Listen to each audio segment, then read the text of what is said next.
Hello everyone, कैसे सब। उम्मीद करता हूँ सब ठीक ठाक होंगे।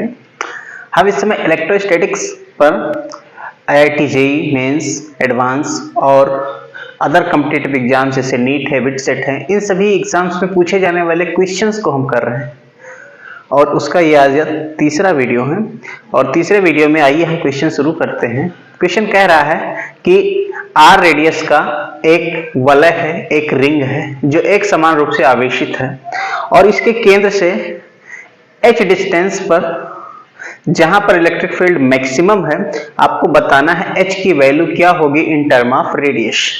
ठीक है, तो एक रिंग है, ये इसका रेडियस है r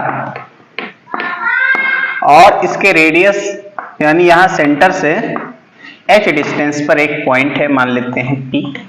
यहां पर इलेक्ट्रिक फील्ड मैक्सिमम है, तो पहले तो आप निकाल लो कि यहां पर इलेक्ट्रिक फील्ड होगा कितना। ये रिंग है, इस पर मान लीजिए कि इसका जो चार्ज डेंसिटी है, लीनियर चार्ज डेंसिटी, वो है लैम्डा। अब यहां पर इसका एक छोटा सा पार्ट हम ले लें AB और इसकी वजह से P पर इलेक्ट्रिक फील्ड निकालें तो ये इस तरह से इस डायरेक्शन में बनेगा। अगर हम इस पर प्लस क्यू चार्ज मानते हैं तो इस पर चार्ज हमने कितना मान लिया है, प्लस क्यू है। तो यहां पर एक छोटे से पार्ट, इस पार्ट की वजह से ये dl लेंथ का है पार्ट, तो यहां पर इलेक्ट्रिक फील्ड dE बनेगा। अच्छा, मान लीजिए कि ये यहां से एंगल थीटा बना रहा है, तो अगर ये DE है, इसी प्रकार से यहां पर भी तो a डैश b डैश भी बन सकता है, एक कंपोनेंट, एक छोटा सा एलिमेंट इसका। इसकी वजह से अगर आप इलेक्ट्रिक फील्ड निकालोगे तो ऐसे आप पूरे रिंग को छोटे छोटे पार्ट में डिवाइड कर सकते हो। अब इस D का देखो, यहाँ एंगल थीटा है तो ये एंगल भी थीटा होगा, सेम टू सेम यहाँ थीटा, यहाँ थीटा। इस D का कंपोनेंट बनाया जाए, एक कंपोनेंट इधर बनेगा DE cos थीटा और एक कंपोनेंट वर्टिकल बन जाएगा DE sin थीटा। सेम टू सेम अगर इसके लिए अगर हम करेंगे, ये DE है तो DE cos थीटा इधर ही बनेगा और DE sin थीटा परपेंडिकुलर बन जाएगा। तो ऐसे आप इसके छोटे छोटे पार्ट कर सकते हो और इसमें हमको दिखाई क्या पड़ रहा है कि ये वाले पार्ट तो कैंसिल हो जाएंगे इक्वल और अपोजिट होने के कारण, ये वाले पार्ट के कारण ही सिर्फ यहाँ पर इलेक्ट्रिक फील्ड होगा। ठीक है, तो यहाँ पर इलेक्ट्रिक फील्ड कितना होगा, E, ये बनेगा integral of DE cos theta. DE कितना होगा, तो यहाँ पर आप देखो, इस एलिमेंट की वजह से इस पे अगर चार्ज आप DQ मानते हो तो DQ equal to lambda DL, इसके कारण यहाँ पर इलेक्ट्रिक फील्ड बनेगा। तो कितना हो जाएगा, 1/4πε0 चार्ज अपॉन डिस्टेंस, यहाँ से यहाँ तक का डिस्टेंस, ये रेडियस r है, ये h है, तो ये हो जाएगा under root r² plus h²। तो यहाँ डिस्टेंस स्क्वायर करते हैं तो ये हो जाएगा r² plus h² into cos theta. आप cos थीटा यहाँ से इस ट्रायंगल से निकाल लीजिए। cos थीटा क्या होता है, बेस अपॉन हाइपोटेन्यूज यानी कि h upon under root r² plus h²। dq equal to कितना रखना पड़ेगा आपको, लैम्डा dl, तो dq के प्लेस पर लैम्डा dl रख दें तो 1/4πε0 dq की जगह हो जाएगा लैम्डा dl। नीचे देखो ये हो जाएंगे r² प्लस h² पावर 3/2, साथ में है यहाँ पर h, जो इसमें बाहर हो सके बाहर कर लो। तो कि क्या बन जाएगा, लैम्डा h बाहर हो गया अपॉन में 4πε0 और इंटीग्रल में आपके पास, अच्छा ये भी बाहर हो जाएगा, r² plus h² power 3/2। Integral में बचेगा सिर्फ और सिर्फ dl, बाकी सारी चीजें बाहर हो जाएंगी। अच्छा, लैम्डा क्या होगा, देखो टोटल चार्ज अगर Q हो, टोटल चार्ज अगर Q हो तो Q equal to lambda into L होता है। L का मतलब इसका पूरा सरकमफ्रेंस, जो कि क्या हो जाएगा 2πr। तो जहां पर आपके पास लैम्डा है, लैम्डा क्या रख सकते हो, Q अपॉन 2πr, चाहो तो ये रख लो। अगर ये रखेंगे तो क्या बन जाएगा, E इक्वल टू लैम्डा की जगह रख दो Q, H अपॉन में यहाँ 2πr इसके साथ हो जाएगा तो 4 2 8 हो जाएगा, पाई² हो जाएगा और ε0 यहाँ आर भी है, R into R square plus H square power 3/2। देखो डीएल का मतलब क्या हुआ, पूरा सरकमफ्रेंस पूछ रहा, पूरा सरकमफ्रेंस क्या हो जाएगा 2 पाई आर। तो इसको चाहो ऐसे करो या फिर आप ऐसे रखो, 2 पाई आर आ गया इंटू 4 पाई एप्सिलॉन नॉट। इससे 2 पाई आर कैंसिल हो जाएगा। तो इलेक्ट्रिक फील्ड अपने पास निकल कर आ गया QH upon 4 pi epsilon not R square plus H square power 3/2। अच्छा, ये तो इलेक्ट्रिक फील्ड आया है। आपको बताना है H कितना होगा अगर यही इलेक्ट्रिक फील्ड यहां पर क्या हो, मैक्सिमम हो। तो आपको मैक्सिमा और मिनिमा का कंसेप्ट लगाना है। तो मैक्सिमा मिनिमा का कंसेप्ट क्या कहता है कि इलेक्ट्रिक फील्ड मैक्सिमम होगा, कोई भी फंक्शन है वो मैक्सिमम होगा जब उसका डेरिवेटिव 0 हो जाए। तो ये इलेक्ट्रिक फील्ड मैक्सिमम होगा, यानी कि फॉर मैक्सिमा और मिनिमा, चाहे मैक्सिमम पूछे चाहे मिनिमम, ये दोनों के लिए कंडीशन होता है DE/DH, यानी इसका डिफरेंशिएशन हो जाएगा 0। तो इसका डिफरेंशिएशन करना है, तो जो कांस्टेंट है उसको बाहर कर लो, केवल h के रिस्पेक्ट में डिफरेंशिएशन है, तो h वाला पार्ट का केवल डिफरेंशिएशन होगा, बाकी सब बाहर रहेगा। तो q बाहर हो गया, 4 पाई एप्सिलॉन नॉट भी बाहर हो गया। डिफरेंशिएशन सिर्फ किसका बनेगा, h upon R square plus H square power 3/2 का, सिर्फ इसका डिफरेंशिएशन होने वाला है। तो डिफरेंशिएशन थोड़ा सावधानी से करना पड़ेगा। यहां पर डिफरेंशिएशन जो लगेगा u/v मेथड लगने वाला है। u/v मेथड आपको याद होगा कि जब आप u/v इसका डेरिवेटिव आप निकालते हो तो ये होता है v स्क्वायर, v ऐसे रहेगा u डैश माइनस u ऐसे रहेगा v डैश। v डैश का मतलब इसका डिफरेंशिएशन, u डैश का मतलब u का डिफरेंशिएशन। तो यहां पर भी वही काम चलेगा, h u का काम करेगा, ये v का काम करेगा। ये जो q/4 पाई एप्सिलॉन नॉट है, ये वाला पार्ट, इस पार्ट को चाहो तो आप 0 की तरफ हटा दो, कोई दिक्कत नहीं आएगी, ठीक है, क्योंकि ये सब 0 तो है नहीं, तो इसको आप हटा दो। तो डिफरेंशिएशन करेंगे, इसका स्क्वायर होगा R square plus H square power 3/2 है, इसका स्क्वायर करेंगे तो सिर्फ क्यूब बनेगा, क्योंकि 2 कैंसिल हो जाएगा, और यही पार्ट उठा करके ऊपर रख देंगे। R square plus H square power 3/2 इंटू एच का एच के रिस्पेक्ट में डिफरेंशिएशन हो जाएगा 1 माइनस एच को एज इट इज। अब डिफरेंशिएशन इस पार्ट का करना है, तो इस पार्ट का डिफरेंशिएशन करना, पहले 3/2 आगे आएगा, इसका डिफरेंशिएशन करेंगे तो पावर 1 कम होगा, 3/2 से 1 कम करेंगे तो 1/2 हो जाएगा, यानी R square plus H square power 1/2 हो जाएगा। इंटू इसका अंदर फिर से h के रिस्पेक्ट में डिफरेंशिएशन करना, तो आर स्क्वायर का तो 0 हो जाएगा और h स्क्वायर का डिफरेंशिएशन 2h हो जाएगा, इक्वल टू इधर 0। अच्छा, ये 2 और ये 2 हटा दीजिए, ऊपर जो कॉमन हो उसको कॉमन कर लीजिए, तो कॉमन हो जाएगा R square plus H square का पावर 1/2। बचेगा क्या, देखो ध्यान से, नीचे ये है, इसको भी लिख लो, R square plus H square का पावर 3 है। तो इसमें से 1/2 निकला, तो 3/2 से 1/2 निकल जाएगा, कितना बचेगा 2/2, दैट इज 1, यानी यहां बचा R square plus H square minus, इधर देखो ये तो पूरा निकल गया, ये 3 बचा, यहां h और यहां h, यानी 3h स्क्वायर इक्वल टू 0। अच्छा, ये देखो 3 में से 1/2 निकाल दो, तो 3 से 1/2 निकलेगा, कितना बचेगा 5/2 बनेगा, क्योंकि 3 माइनस 1/2 अगर आप करते हो तो 3 2 6 माइनस 1 यानी 5/2 हो जाएगा। तो ये बनेगा 1 upon R square plus H square power 5/2, और यहां पर ये बनेगा आर स्क्वायर माइनस का 2h स्क्वायर इक्वल टू 0। देखो ये वाला पार्ट आप 0 की तरफ हटा दो, 0 इंटू समथिंग 0 ही बनेगा, तो यहां से अपने पास आर स्क्वायर इक्वल टू आ जाएगा 2h स्क्वायर यानी h अपने पास आ जाएगा plus minus r/√2।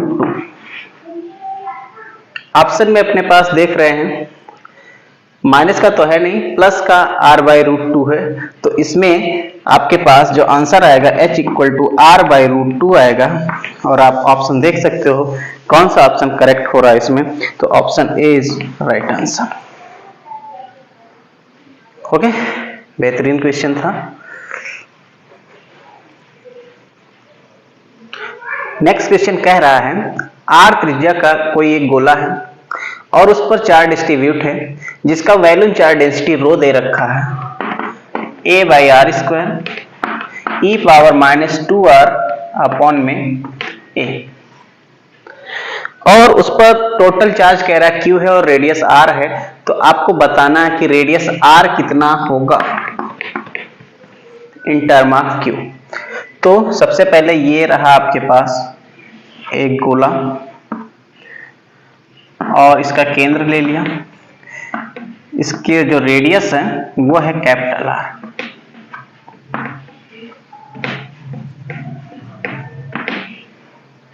Capital R radius है, ठीक है।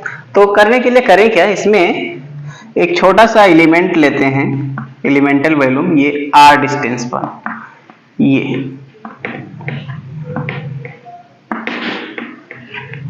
एक एलिमेंटल वैल्यूम ले लिया हमने, ये डिस्टेंस r है और ये जो इतना है ना ये है dr, ये वाला पार्ट, ठीक है। तो अब इसमें चार्ज निकाल लिया जाए पहले।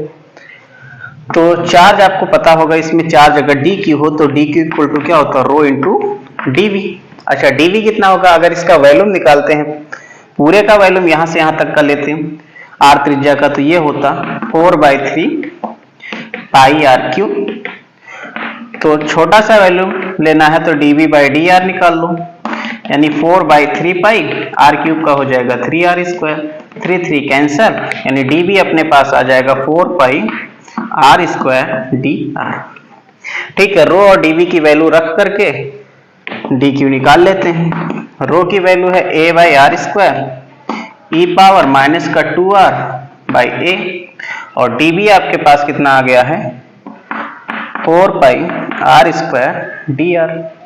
टोटल चार्ज आपको इस पर दे रखा है q है, तो आपको अगर टोटल चार्ज निकालना है तो इसे इंटीग्रेट करना पड़ेगा।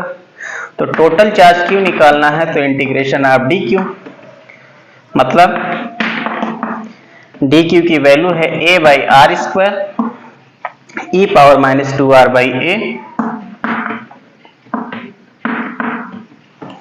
Into 4πr²dr। ठीक, नाउ r² कट जाएगा, जो कांस्टेंट है उसको बाहर कर लो। ध्यान रखना r के रिस्पेक्ट में रेडियस कर रहे हो तो रेडियस कहां से कहां तक है, 0 से लगाकर कैपिटल R तक, तो इसका लिमिट हो जाएगा 0 टू कैपिटल R। तो q कितना हो जाएगा, पहले कॉमन कर लो जो कांस्टेंट हो 4π और यहाँ कैपिटल ले, इंटीग्रेशन में बचेगा सिर्फ e⁻²r/a dr, लिमिट है 0 टू कैपिटल R। अच्छा, तो कितना बन जाएगा ये 4πa, यहाँ e⁻x है, तो आपको याद होना चाहिए कि अगर e⁻ax है इसका इंटीग्रेशन करते हो तो ये होता है e⁻ax डिवाइड बाई x का कोफिशिएंट यानी कि a।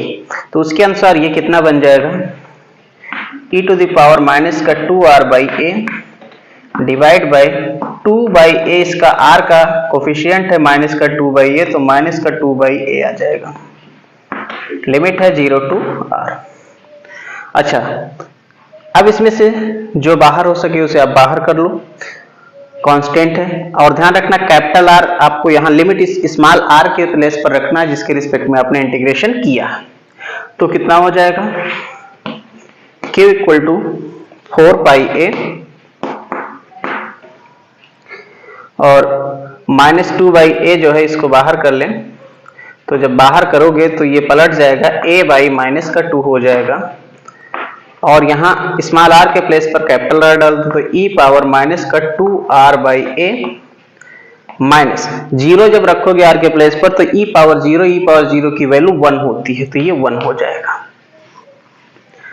अच्छा, यहां से 2 से ये 4 कट जाएगा तो Q अपने पास कितना आ जाएगा, Q आ जाएगा माइनस का 2 पाई स्मॉल ए कैपिटल ए और ब्रैकेट में है e पावर माइनस का 2r बाई ए माइनस 1। अच्छा, अपने को यहाँ पर रेडियस निकालना है कि r कितना होगा।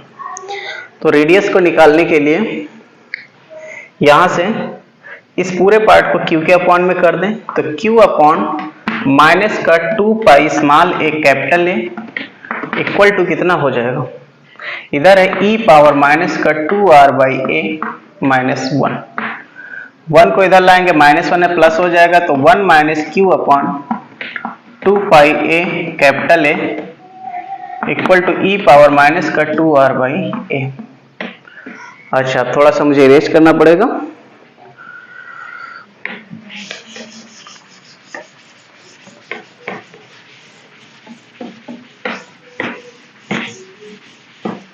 ओके, अब देखो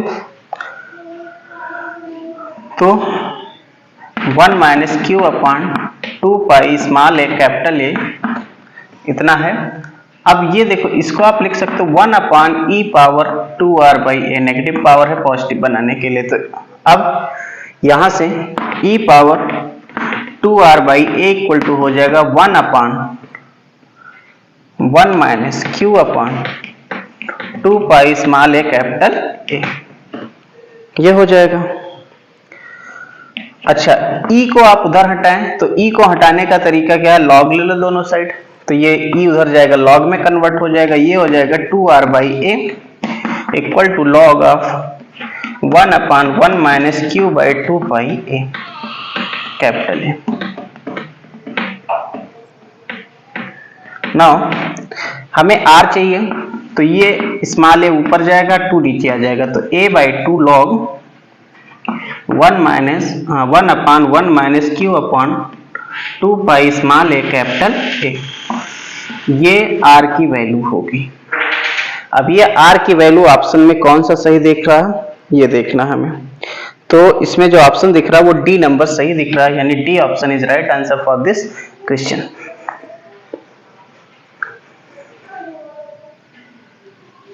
सो अपना क्वेश्चन अगला कह रहा है कि यहाँ पर ये एक फील्ड दे रखा, इलेक्ट्रिक फील्ड इस तरह से है। अब आपको बताना है कि इसमें इलेक्ट्रिक फ्लक्स कितना होगा अगर इसकी लेंथ L है, L साइज का ये स्क्वायर है। तो बड़ा ही सिंपल सा सवाल है, आपको फ्लक्स निकालना है अगर, तो फ्लक्स निकालने का तरीका क्या होता है, फ्लक्स होता है phi E equal to electric field into area vector. तो एरिया वेक्टर आपको निकालना तो याद होना चाहिए कि एरिया वेक्टर हमेशा जो भी पृष्ठ होगा, जो भी उसके लंबवत बनेगा, तो इसके लंबवत इस तरह से एरिया वेक्टर बाहर की तरफ बनेगा, तो ई के साथ कितना एंगल बनाएगा 90 डिग्री। तो ये हो जाएगा ई ए कॉस 90 डिग्री, क्योंकि डॉट प्रोडक्ट याद होगा ई ए कॉस थीटा होता है। तो यहां से कॉस 90 की वैल्यू 0 होती है, इस वजह से इसका फ्लक्स कितना हो जाएगा 0। ठीक है, क्योंकि cos 90 कितना होता है 0। नेक्स्ट क्वेश्चन कह रहा है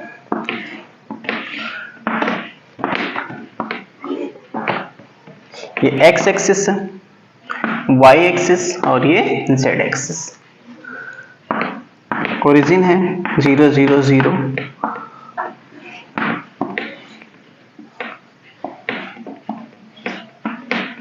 ये है 0 a 0, ये है a और यहाँ पर है a 0 a।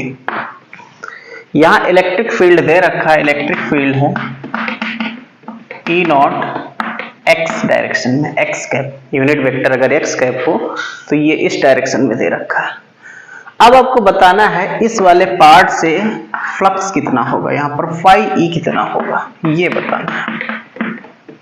तो क्वेश्चन में सबसे पहले दिक्कत आती है एरिया वेक्टर निकालने की। वेक्टर फॉर्म में अगर इस क्वेश्चन को करें तो आसान होगा, इसको कुछ नाम दे देते हैं, इसको नाम देते हैं O, P, Q और R। अब यहाँ पर इसका एरिया पहले कैलकुलेट करते हैं वेक्टर फॉर्म। तो एरिया क्या होता है, लेंथ इंटू ब्रेथ। तो एरिया यहाँ पर बन जाएगा, लेंथ इसका हो जाएगा OP क्रॉस इसका ये ब्रेथ ले लेते हैं OR। ठीक है, तो देखते हैं कितना बनेगा ये एरिया इसका। O से P तक निकालना आपको, तो क्या तरीका है, 0 माइनस 0 I कैप x या फिर x कैप, क्योंकि यूनिट वेक्टर x कैप में दिया, x cap y cap z cap ऐसा ले लो। 0 माइनस 0 x कैप हो गया, फिर a माइनस 0 y कैप, फिर 0 माइनस 0 k कैप। ये आपके पास OP आ गया। OR निकालना होगा, क्रॉस OR निकालना, तो a माइनस 0 x कैप, फिर 0 minus 0 y cap, plus a minus 0 z cap. x cap, y cap और z कैप का मतलब यहां समझ के रखना वही है I cap, j cap, k cap. तो इस तरह से देखो 0 माइनस 0 हो गया, ये भी 0 हो गया, तो इधर बचा सिर्फ a y कैप क्रॉस इधर बनेगा a x कैप, और ये तो 0 हो गया a z कैप। इसमें से a और इसका a, इसमें a कॉमन करके इसका a हो जाएगा a स्क्वायर। अब y कैप से पहले इधर आपको मल्टीप्लाई करना है, y cap cross x cap, plus y cap से z कैप का मल्टीप्लाई होगा, ये हो जाएगा। देखो y cap cross x cap, इसका मतलब सीधा कह रहा है j कैप का I कैप से मल्टीप्लाई करना है।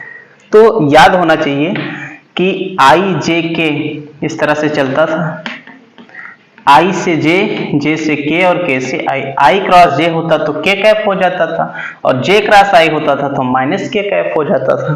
तो यहाँ देखो सीधा क्या कह रहा है, Y कैप मतलब J कैप और X का मतलब I कैप, तो J क्रॉस I क्या हो जाएगा, माइनस का K कैप, यानी कि ये हो जाएगा A स्क्वायर माइनस का K का मतलब Z cap, plus y cross j आपको निकालना है, y मतलब j कैप k कैप, तो I कैप हो जाएगा, यानी ये हो जाएगा आपके पास x कैप।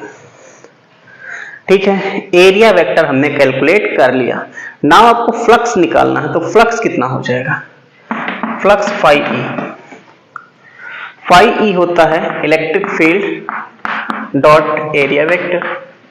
इलेक्ट्रिक फील्ड है E not x cap dot area vector अपने पास आया है a square minus z cap plus x cap. अच्छा, डॉट प्रोडक्ट करना है, तो डॉट प्रोडक्ट में आपको याद होना चाहिए I डॉट I1 होता था, J dot J1, K dot K1, यानी x डॉट X1 होगा, बाकी सब 0 हो जाता था। तो x कैप का x कैप से सिर्फ मल्टीप्लाई करना, बाकी से मल्टीप्लाई नहीं करना, क्योंकि इससे मल्टीप्लाई करने पर ये 0 हो जाएगा।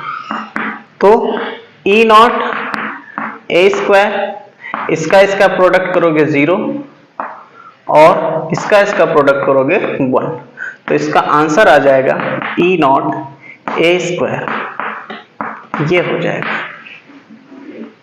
ठीक है, और ऑप्शन देख लेते हैं इसमें कौन सा सही बन रहा है। तो option C is right answer इसका।